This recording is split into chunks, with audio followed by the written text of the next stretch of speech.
So this lecture is about the ethics framework for big data in health and research. Today we will dive into the balancing innovation, privacy, and public good in health data sciences in the era of AI and big data. So first we have to understand what big data is.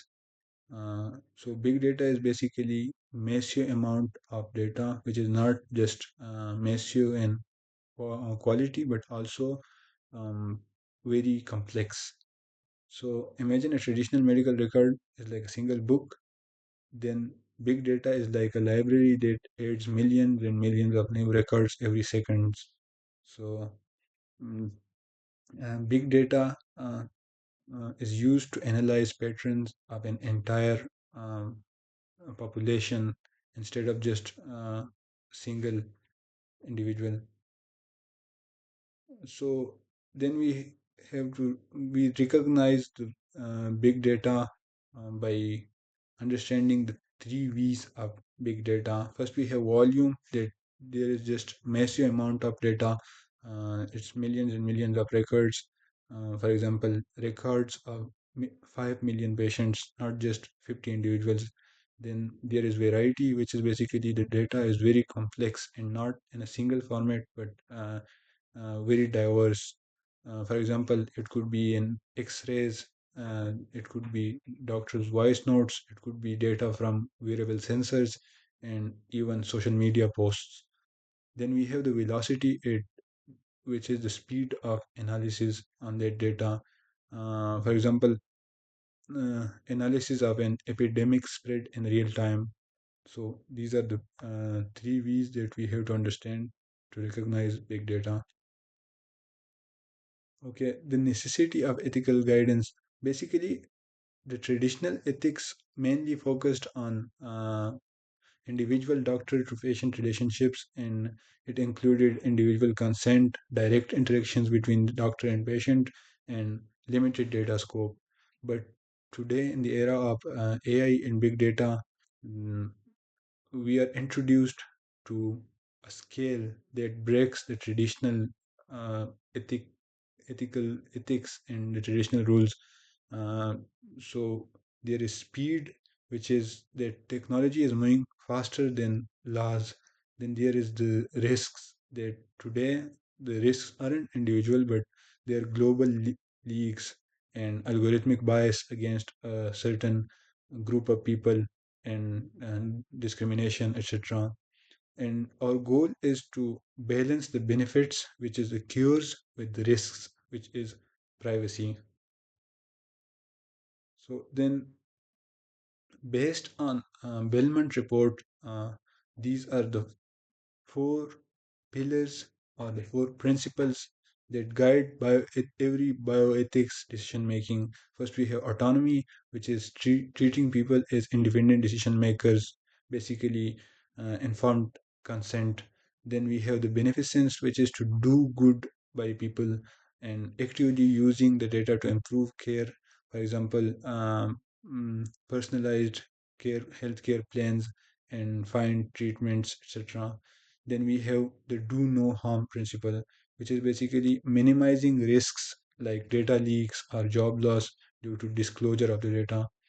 And then there is justice or fairness, which is to ensure that the benefits of research are not just for one group of people, but same for all, and to that the algorithms are not biased against certain groups of marginalized people. Then we have certain issues with big data and biomedical data sciences today. First, we have the respect and the conversation.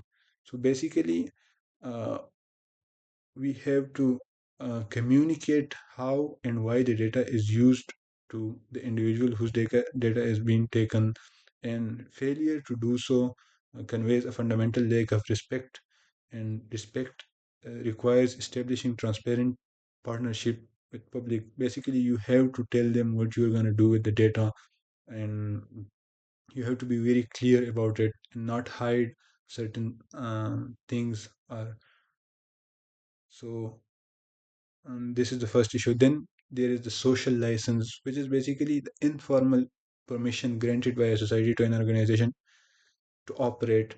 Uh, it's like just because it's legal does not mean it's accepted socially by the society. So, for example, there are organizations like Red Cross and public hospitals, uh, which are examples of high social license. Public trusts the intent is for the greater good, and the willingness to share data is high. While on the other hand, there are data brokers and applications which secretly sell your data, like location data, and the public feels violated and the trust is withdrawn. So there is this social license, which is kind of informal permission from society. Then there is the issue of vulnerability and power. It's basically the issue of big data divide, which is that big data creates a power imbalance between sorters, the people who um, work on the data, like researchers and companies, and authorities whose data is being used. Uh, for example, there is a powerful CEO, and they have a stigmatized disease in a data asset, then they will be vulnerable, because if the public knows about it, then their public image can be damaged because of that. So then we have the group harms. So as we discussed before, that traditional ethics protected individuals, and it was all between doctor to patient relationships. But today, in the era of big data can harm an entire community. First, we have stigmatization, which is basically creating a stigma against a certain group of people. For example, if researcher links an ethnic group to a specific illness, that could be alcoholism, HIV, etc., then the whole group may face discrimination, um, and there will be a stigma created against that whole group of people. And even if the individuals whose data is being shared are anonymous, the whole group will be scrutinized. Then, to solve this problem, we have co governance, which is basically giving the community a voice in how their data is gathered and used. So, this is the solution. Co governance is basically the solution to this problem of group harm. Then we have the substantive values or the outcomes. First, we have harm minimization, which is to reduce the physical, economic, and psychological hurt to people. Then privacy, which is to control the excess of information to protect identity, and autonomy, which is basically to that the excess of data is minimized to authorized personnel only. Then the proportionality, which is basically to use the amount of data, the minimum amount of data that is needed, collect only what is needed. Do not use excessive data. Then we have the procedural values or the process. Um, it is basically first we have the substantive value, that um, it should benefit society, and this cake analogy is being used that it should taste good. Then there is the procedural value, that the recipe uh, which is basically it must be followed correctly, the procedure must be followed correctly and hygienically in case of this analogy. Then there is accountability, who is responsible. There is transparency, the openness to scrutiny, and then there is trustworthiness, that consistent there is consistency and reliability. uh, then we have decision making or deliberative balancing. uh, So basically, in health data sciences, there is rarely perfect answer, and we must balance conflicting values. For example, these values include um, that privacy and utility, etc. So first we identify what is the ethical issue, then the values, what values which values conflict, and so identify then we identify which values conflict. For example, privacy versus utility. Then we weigh use a scale to weigh the merit that to for a proper trade-off. Then we decide, select options, and we justify why we selected what we selected. Then we communicate the results to tell the stakeholders transparently without missing any information. Then there is a challenge of consent, which is basically in big data, information is used for many studies over the years. So the problem is that even if someone uh, gives their consent to that their data can be used today for research, but 10 years apart, you cannot call them after 10 years that their data is being used for this research, this specific research. So to solve this problem, new models are being proposed, which are basically broad consent. First, we have broad consent, which is to ask, can we use your data for any future health research, which is like a broader consent. Then there is a dynamic consent, which is, for example, an app that lets user opt in or opt out of specific studies in real time. So the problem of um, conflicting consent is solved. Then there is the myth of anonymity or anonymization, which is basically the mosaic effect that we can we truly hide who you are. Basically, in health, it is almost impossible to truly hide someone. They it will always point to the individual back.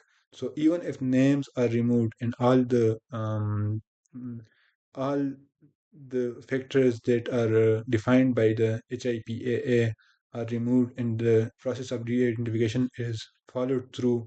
Big data makes re-identification easy by combining data sets, and so it is not really possible to truly hide who you are, and it will always point back to the individual. Then there is the governance part, which is the legal framework. It's basically uh, if collected the purpose limitation, which is basically that if a data is collected for a certain study, say heart study, then you cannot sell it for other purposes, for example, shoe ads or advertisement, etc. Then that there is data minimization, that only to collect what is strictly necessary and not uh, anything apart from that.